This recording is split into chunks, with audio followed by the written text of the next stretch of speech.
first item that we wish to bring before the board is the fact that we had a regular schedule, or not a regular schedule, a special election scheduled for November 5th to fill the seats on the board that will become vacant at the end of the year. And under 2315-341, the political parties have the option to set a primary for that election, and both parties have selected to do that. Most unprecedented, but they have that option to do that. And what we'd like to discuss with you is the fact that we have tried to put facts and figures together for the special primary to be held September 24th. I distributed to you, Supervisor Graham, a cost analysis of what we felt as though the bottom line would be, and that total is approximately $66,500. And that would be paying for the polling locations that require to be paid, the poll workers, the lease rental of a DS-850 central scanner from ES&S, the ballots, technicians required, and that would come out of the next fiscal budget. Mr. Do you want to have something else you want? Yes. Also, we wish to merge precincts 16 and 17, which are in District 2. Precinct 17 has requested not to be a polling location any longer, and there's like 640 voters there. We wish to move them to Precinct 16. Okay, let me ask you a question on that. Has anybody contacted Supervisor Hunter on that and talked with him? Not to my knowledge. Okay. Before I go to Mr. Stokes, if you recall, I wrote a letter about a month ago to the Election Commission, not the Election Commission, the Democratic Party, when the amount was only $30,000, and we felt like that was a manageable amount, even though it was unbudgeted. Can you tell me what's happened in between that time to take it all the way up to $66,000? I don't recall a figure of $30,000. It was much higher when we initially started discussing it, closer to $200,000. Right. So we've pared it down considerably and have gone from using the precinct scanners to the central scanner for several reasons. One is we are in the process of familiarizing ourselves and being indoctrinated to the new voting system. We have a timeline that we have to stick to in order for us to be ready to utilize that on November 5th. Because of all those factors, we do not have the luxury of a time frame to train the poll workers on all the facets of the new system. So the simplest thing to do would be to use a central scanner when then what you would do is a brief training on what to do with ballots. The ballots would be sent to the precinct. They would be voted and brought back to the courthouse to be counted. Okay. Do you have a cost analysis by precinct as to what it's going to cost, to where each supervisor can look at that, line item by line item as to what it's going to cost? You have that, but it's not. We don't have a definitive analysis, but we do have an analysis, Mr. President. Mm-hmm. And it, even though it's not delineated in the sheet that was disseminated to you, it can easily be brought to you for you and the distinguished cadre of other supervisors. Okay. What I distributed to you or gave you breaks it down by precinct, the poll workers, the managers, the ballots. We haven't determined, or the parties haven't determined the number of ballots they wish to have printed. That will play into the bottom line, but they estimated about $6,000 for ballots. But they don't know how many they want to at this point. Well, we haven't set and discussed that to that degree at this point. Okay. But suffice it to say, it's probably going to be around $6,000 $67,000. And Mr. President, speaking of the parties, we have to acknowledge, and we will come back at some other time, because there's supposed to be, when I say they, I mean the executive committee of the Republican and the Democratic parties are supposed to be in a posture of preparing a contract if they choose to use our services for the implementation of these elections, of the execution of these elections. Okay, Mr. Stokes. Thank you, Mr. President. Dr. Rose, you said if they choose to use our services. Yes, sir. What other services are available? They don't, unless they choose to do it themselves, Mr. Supervisor Stokes. I don't want to say they don't have any other option.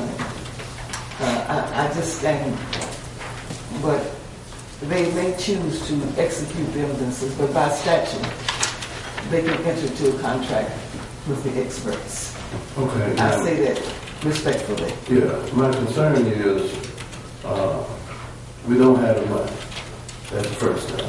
Yes, sir. And then Election Commissioner Cochran's recommend we go into the next budget year to pay for it. And that might be legal, but it seemed to send a message that we're doing something per se illegal. Let me explain that to you, sir. Okay. The election to be held September 24th. Nothing would come before the board until the next board meeting after the 24th, which would be in October. That's where I'm saying no payroll will be paid.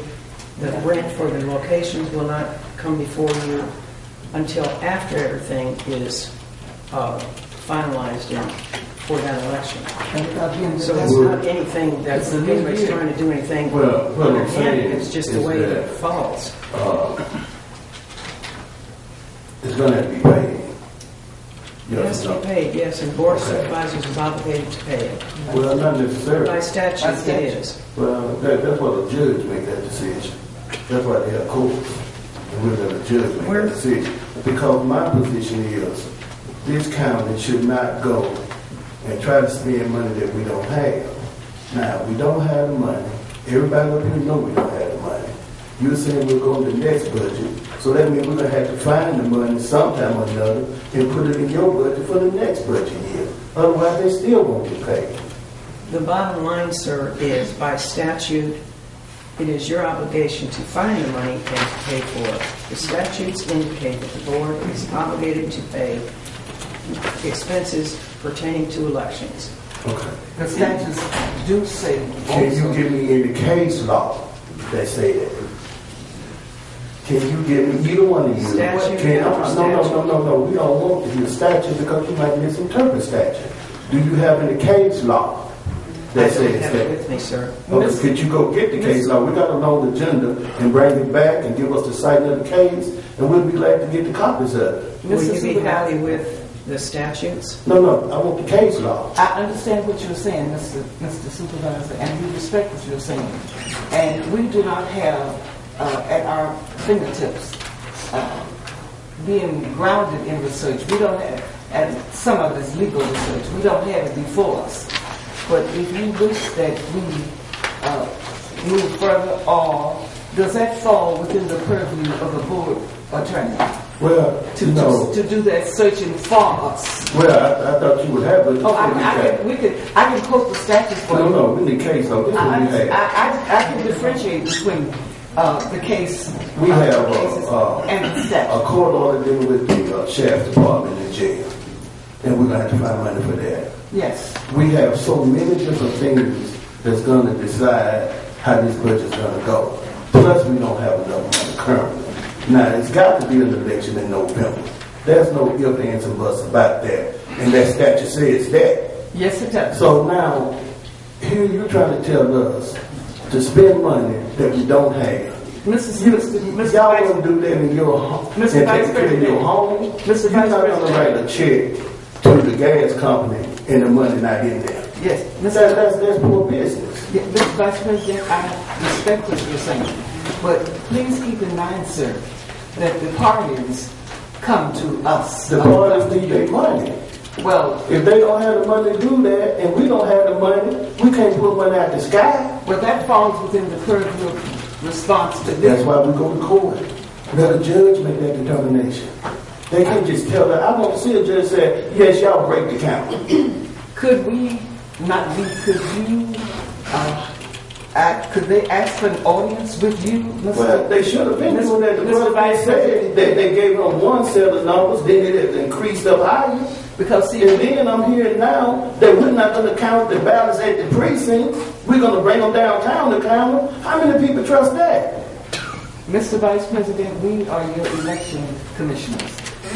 The parties are asking for this, and we are trying to, by But they statute, need to come in here. respond. That's They all need to I'm come in saying. here instead of y'all up here fighting their battle. They should have been in here. Go call them. Because I'm just warned. But my position is going to be, I'm not going to break the count. Now, if we don't have the money, we don't have the money. I respect what you're saying, but we also are saying that what we are asking for would Thank you, fall Mr. within the President. purview of the new fiscal year, which begins October 1st. Okay, Dr. Walker. Thank you, Mr. President. Good morning, ladies. My question is, does the $67,000 roughly cover a primary and runoff? No, that's primary. Just primary. So if there's a runoff, there's an additional amount, Yes. and then the general election in November. Now, There would be another expense. that doesn't fall within that equation. Well, I know. Because we are in charge, by statute, we're in charge of the special election. But the election that you're referring, as the chair said, those figures do not, are congruent with what we have on paper here. You have to have additional money. So actually, we're talking about twice that much for the, okay. Yes, sir. Highly possible, yes, sir. Well, I think it's generally overkill on the part of both party executive committees. We're not thrilled with it either. Yes. Please, no. Believe me. However, we have to have elections. And I think that prudence needs to prevail in how we approach this thing. I would suspect that this board needs to have a clearer understanding of the best estimation possible on what it's going to cost. And it appears that the $67,000 is not going to be sufficient. So in order for us to plan for the elections coming up, we need a fairly accurate figure to cover both the primary and the runoff. This is a figure to cover the primary. It would be, if there's a runoff, Roughly it the same depends thing. on whether it will be with both parties. Okay. It's just an unknown at this point. If there will be runoff required, it all depends on who gets the most votes and how many, how close they are. But more than likely, there will be a runoff in a Democratic primary in District 2, potentially in, well, we know there won't be in the Republican primary in District 4 because there's only 2 candidates. So it would be the Democratic runoff. Okay, any other comments? Okay, is there a motion to be made, or is there any additional action that any other supervisor would like to see as it relates to this particular issue? Mr. President, Yes. will the election commission is going to come back in response to the question that Mr. Stokes posed? I'm going to have to talk with the Attorney General's office, Secretary of State's office. We are not lawyers, but we can research to find out what we can find. This has only been done one time in history. Absolutely. So I don't know that there is case law regarding it, but I will attempt to find it. We'll do our research, Mr. Vice President. Okay. Well, what I'm going to suggest is that we hold this particular item until we come up with some more definitive answers and numbers as it relates. I don't know if that's the pleasure of the board, but I'll just wait to see. Ms. Calhoun? Yes, Mr. President, the Board of Supervisors attorney, Mr. Gable, was to research the matter and bring back to this board his findings regarding the county's responsibility, financial responsibilities to conducting elections. Okay. He's not here at this particular meeting. I don't think she's had an opportunity to research any of this. Did he inform you anything on this? Not since our last meeting, but in my review of the statute clearly says that the county is responsible for expenditures that they've appropriated for that budget year. And even though the expenses that you're talking about might come in the next budget year, I think the county should be wary to commit itself prior to the approval of those expenses of the next budget year. Okay. Let me just ask Ms. Cochran if it's you think that it would be expedient for both parties to come in front of the board and, like Mr. Stokes said, for us to hear exactly what they want us to do, along with giving us some specific numbers as to what it's going to cost.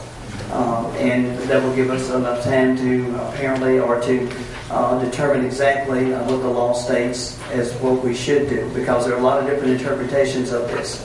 All right, one problem is the fact that if this election moves forward, the absentee ballots have to be ready by Friday in the circuit clerk's office for people to vote under statute 45 days prior to the election. Okay. So we're at catch-22 here. It's the pleasure of y'all what you decide to do, but we have legal qualifications and requirements that we have to meet pertaining to the election. And we work expeditiously to try to do a cost analysis and to prepare this in order to bring it before the board. Okay, well, I'm going to leave that up to the pleasure of the board, but before I do, Dr. Walker. My question is it possible that the election commissioners can come back later in our meeting for today, since some timelines are important, with the complete numbers, and maybe you'll have a chance to contact the chairpersons of the respective executive committees. One of my concerns is that there have been dates published, more or less. There are people who have left their jobs, and it's not a good situation that has been caused due to a lack of communication and concern about doing things that are in the best financial interest of the Board of Supervisors. So, Mr. President, I would hope that they could come back and we could deal with this issue today, because the absentee ballots have to be ready 45 days before that deadline is Friday. And if it's really important to the executive committees and the respective parties, they'll figure out some kind of way to have some representation here later this morning. Let me explain, as far as the communication from the parties, we received no communication. I called a meeting of the parties so we could see what was going on and know what we may have to do. And since that meeting, there has been little communication. The only thing that has been done is I sent them a ballot for their approval. And one of the chairman, Jackie Norris, did say she most probably would be here today, but I haven't seen her, so I'll try to contact them. And Dr. Walker, is it in your opinion, professional opinion, that it would be prudent if it were that the board attorney would assist us in this legal question that the vice president wants, and we respect what he wants, but by the same token, we have, well, we appear to have a legal mind. Maybe we don't have degrees in certain areas of law, and we would like to respond. So it's my professional training. If I'm not capable of answering something because it doesn't fall in my profession, I seek professional advice. And I think maybe the board attorney could be helpful to you, but there's also the Secretary of State's office and the Attorney General's office, and some contact we made there. But don't feel rained on because I don't. I don't think the board president nor any board member had received any direct communication from the parties, and the correspondences went to the board attorney. Am I right, Mr. President? You're correct. So if it's the pleasure of the board, we'll lay this to the side until further notice and communication with the election commission. We appreciate you bringing it to us, Ms. Cochran. One other issue, if you want to go ahead and take care of this while you're at the podium, we have a request from Jackson State University to use voting machines for their 2013 freshman class elections, and we normally do that every year. And I would suggest to the board that we do that again this year, and you're going to use the old machines to get that accomplished. That will not cost us anything. I know you're smiling. Okay. Yes, we need a motion. It's been moved. Is there a second? Second. It's been moved and properly second. All those in favor of? Yes. Opposed to? Motion passes. Thank you, Ms. Cochran. Thank you. Okay, Dr. Rhodes. We noticed that we have the Hinds County Tax Collector, Mr. Eddie Fair, that's in here that would like to give us a report. Yes.